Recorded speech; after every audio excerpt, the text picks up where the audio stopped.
All right, we're going to look at Donne's famous 17th meditation.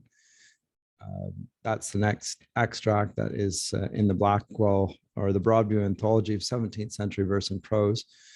And just to give you a sense of context, the physician who had come prescribed something cordials to keep the venom and the malignity of the disease from the heart. The sickness exhibits itself in spots. They see the case as critical. Donne does not sleep day or night, the 15th meditation.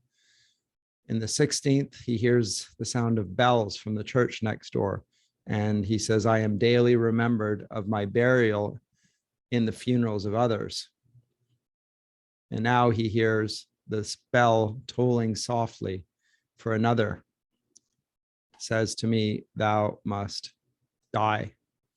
And that is the 17th meditation. Nunc lento sonito dicunt morieris. I'm going to read a little extract from it. In fact, I might read the entirety of it. But once again, to remind you the way that this is structured, it begins with a meditation and then an expostulation and then a prayer. So it's a very clearly structured feature to this prose. Even though it is prose, it's prose that comes in a very formulaic manner, very beautiful in many ways. And the 17th is the most famous of all, and for reasons that you will see shortly. But let me read. Now this bell tolling softly for another says to me, thou must die. Perchance he for whom this bell tolls may be so ill as that he knows not it tolls for him. And perchance I may think myself so much better than I am, as that they who are about me and see my state may have caused it to toll for me. And I know not that. The church is Catholic, universal, so are all her actions. All that she does belongs to all. When she baptizes a child, that action concerns me, for that child is thereby connected to that body, which is my head too, and engrafted into that body whereof I am a member. And when she buries a man, that action concerns me. All mankind is of one author and is one volume. When one man dies, one chapter is not torn out of the book, but translated into a better language. And every chapter must be so translated. God employs several translators. Some pieces are translated by age, some by sickness, some by war, some by justice. But God's hand is in every translation, and his hand shall bind up all our scattered leaves again for that library where every book shall lie open to one another. As therefore the bell that rings to a sermon calls not upon the preacher only, but upon the congregation to come. So this bell calls us all. But how much more me, who am brought so near the door by this sickness? There was a contention as far as a suit in which both piety and dignity, religion and estimation were mingled, which of the religious orders should ring to prayers first in the morning. And it was determined that they should ring first that rose earliest. If we understand aright the dignity of this bell that tolls for our evening prayer, we would be glad to make it ours by rising early, in that application that it might be ours as well as his, whose indeed it is. The bell doth toll for him that thinks it doth. And though it intermit again, yet from that minute that occasion wrought upon him, he is united to God. Who casts not up his eye to the sun when it rises, but who takes off his eye from a comet when that breaks out? Who bends not his ear to any bell which upon any occasion rings, but who can remove it from that bell which is passing a piece of himself out of this world?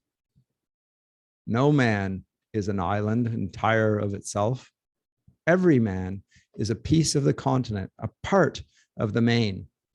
If a clod be washed away by the sea, Europe is the less, as well as if a promontory were, as well as if a manor of thy friends or of thine own were.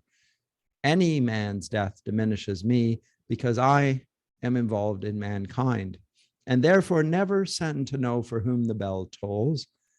It tolls for thee. Neither can we call this a begging of misery or a borrowing of misery, as though we were not miserable enough of ourselves, but must fetch in more from the next house, in taking upon us the misery of our neighbors. Truly it were an excusable covetousness if we did, for affliction is a treasure, and scarce any man hath enough of it. No man hath affliction enough that it is not matured and ripened by it, and made fit for God by that affliction.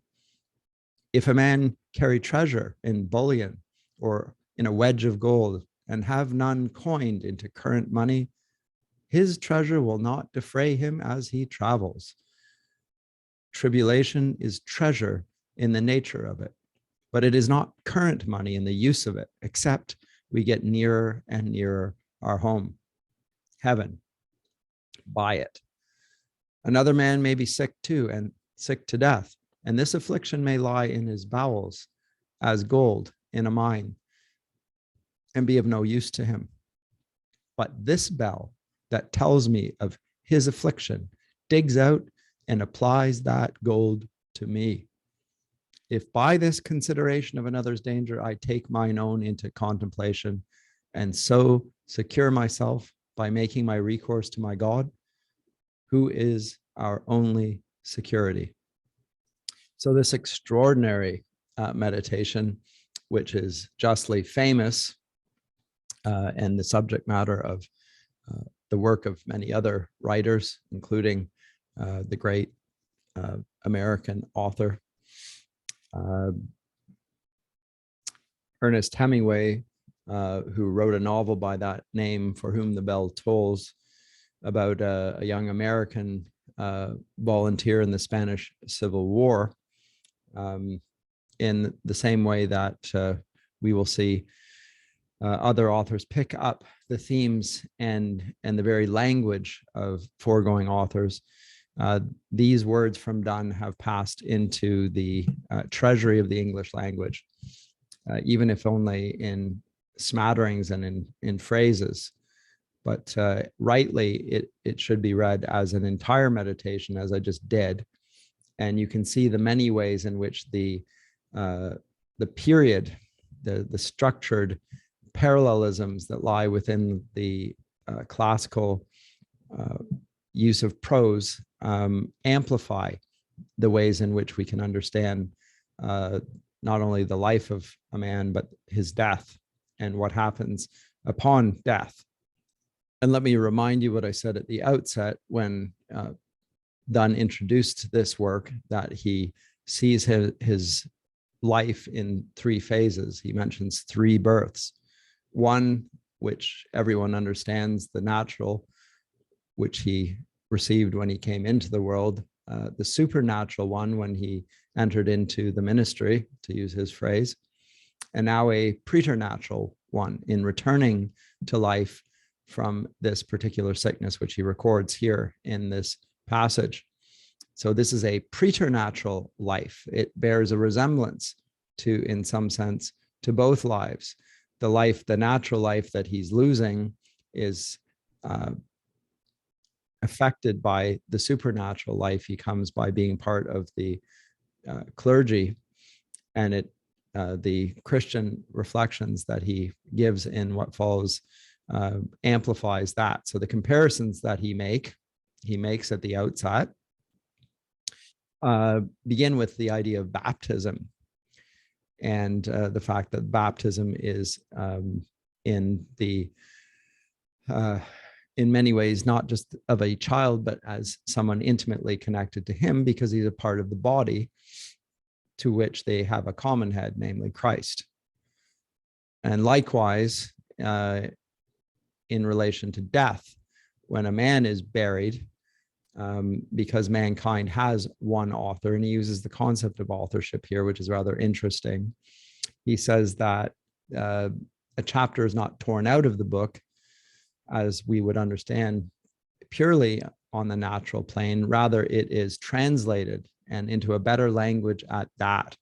So Donne is reflecting on the importance of the resurrection and the new life that we receive in Christ upon death. A new nature is given a new life, and it's superior to that of the old life, which was under the law, but now we are living under grace. And he says that every chapter must be translated, and God employs several translators. Now, who are the translators? And we might immediately think about translations of languages, vernaculars. That's not what Donne has in mind. The translators here are the means of death, some by age, some sickness, some by war, some by justice. But he says that God's hand is there at work in every translation. So note how he shifts from one metaphor to another rather seamlessly. And when a bell rings, he's now moving to another metaphor, but of like import. It's used for various means. One of them is the call to prayer. Another is to call to hear a sermon. A third is to at the death of an individual. And all of these means are calling not just to one person or for one person, but for the entire congregation. So he's talking about the unity that we have in diversity amongst human beings, which mirrors that of, as he said earlier on, the unity in diversity of the Godhead, for which reason we are not alone. And solitude is the deprivation of something essential to our humanity. Remember, the meditations, he said at the outset, were of our human condition. And so these meditations are matters that will be of import to every human being, not just to the person who believes as Donne believes and calls himself a Christian. Whether you acknowledge these truths or not, it does nonetheless apply to you, is Donne's suggestion. And there is a contention, he says, that ringing, or who should be able to ring the bell the earliest. Well, that depends who should rise the earliest. Okay, but the rising to the earliest here is in relation to the call to death of the bell. Maybe we should think memento mori, that we are to remember that we are to die. In one of my lectures, we looked at the medieval morality play Everyman, and in that play, a man by the name of Everyman, who of course does not have a name, he represents, unsurprisingly, every man. He is called to come to die. He's summoned by death, who's been sent by God to collect him. And he does not want to come then. Donne is touching on the very same theme here and talking about the way in which death not only relates to one and to all, but the way in which we are diminished by the death of an individual, and then uses the famous phrase, no man is an island entire of itself, every man a piece of a continent, a part of the main. And then most famously, ask not for whom the bell tolls, it tolls for thee. It calls upon you to consider that you will die. It calls upon you to consider the significance of the translation from death to life that takes place in the waters of baptism, in the rite of passage of death, all of those things. And finally reflects on the suffering and the tribulation as a form of coining the gold that we otherwise cannot employ. It's a fascinating use of metaphor here. And he wants to talk about the journey metaphor. Augustine, at the beginning of his De Doctrina Christiana, speaks of life as a journey in which we are to use certain things for the benefit of getting to the end of the journey, but we're not to be stuck in those things that are useful as if they were to ultimately satisfy us or fulfill us, because God alone is our satisfaction. Donne uses a similar sort of analogy here in the use of gold.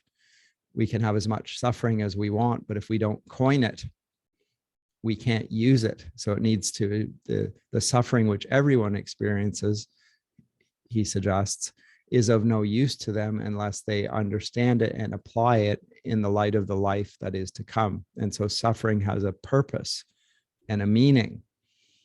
And he says that, I'll quote his phrase, tribulation is treasure in the nature of it, but it is not current money in the use of it, except we get nearer and nearer our home, heaven, by it. Another man may be sick too, and sick to death, and this affliction may lie in his bowels as gold in a mine and be of no use to him. But this bell that tells me of his affliction digs out and applies that gold to me. If by this consideration of another's danger, I take mine own into contemplation, and so secure myself by making my recourse to my God, who is our only security. So reading his meditation, you who are the listener, the reader of Donne's meditation, if you apply the suffering of humanity, the death of a fellow human being to your life and its meaning, then you have understood rightly another's affliction as bearing upon your own ultimate misery and affliction, and thereby the translation that will come at the end of it. Wonderful stuff.